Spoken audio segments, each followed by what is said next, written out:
everybody. Welcome to Break and Remake. This is our project for today. Very simple, easy running stitch. It's just beginning sewing.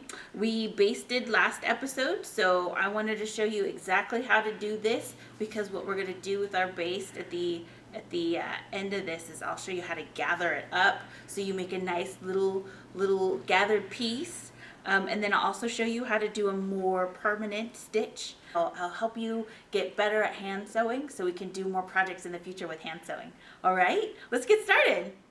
Okay, so what we're going to do is a temporary stitch. A temporary stitch is called a baste. We're going to put these two pieces of fabric together, or your fabric together, or you would do this for gathering. We're going to do an even running stitch, but I'm tying no knot at the end. So I have to be really careful when I pull my threads. Okay, we're going even, we're doing the same amount down that we don't see on the back of the fabric, and we're doing the same amount on top, right? So it looks like this as we get it established.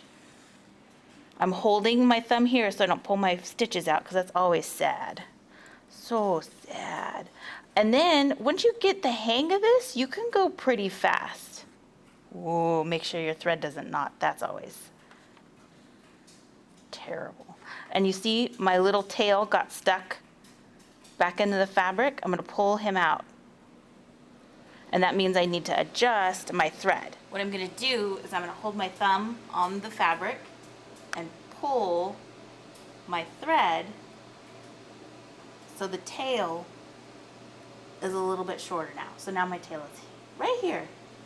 Woo. Now I can keep stitching.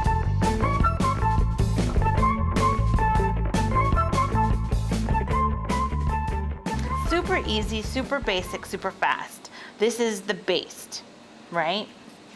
We'll clip it off here. And this is my temporary running stitch.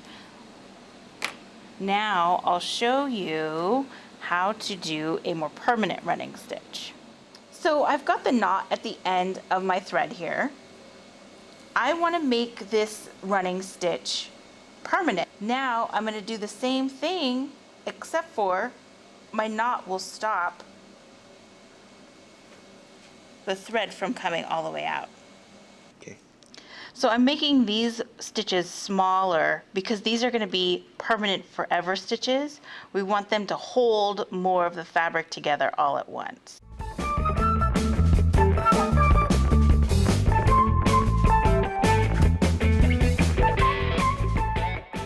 Okay, my simple trick to tying the finishing knot is to take a small bite of the fabric. Bite means a tiny, tiny stitch.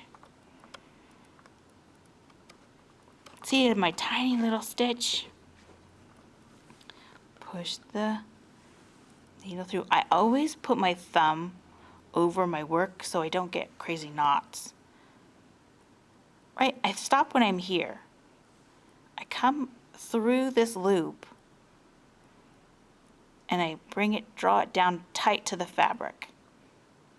Nice and tight. Now, there's only half of the knot. The other half, I stab it through its little heart, and I do it again.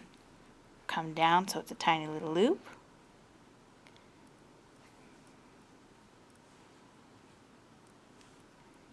And do it again. Now I have a full knot. To hide my ends, I'll come up and under the fabric. I'll go under and I'll come up either where my last stitch was or near to my last stitch. You don't want to stab somewhere hidden. Don't stab your last stitch. Oh, it looks like it was kissed together by angels. All right, so we have our base stitch in.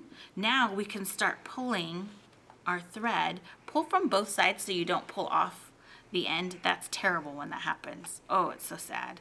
And then you can draw the fabric up for as wide as you need it to be.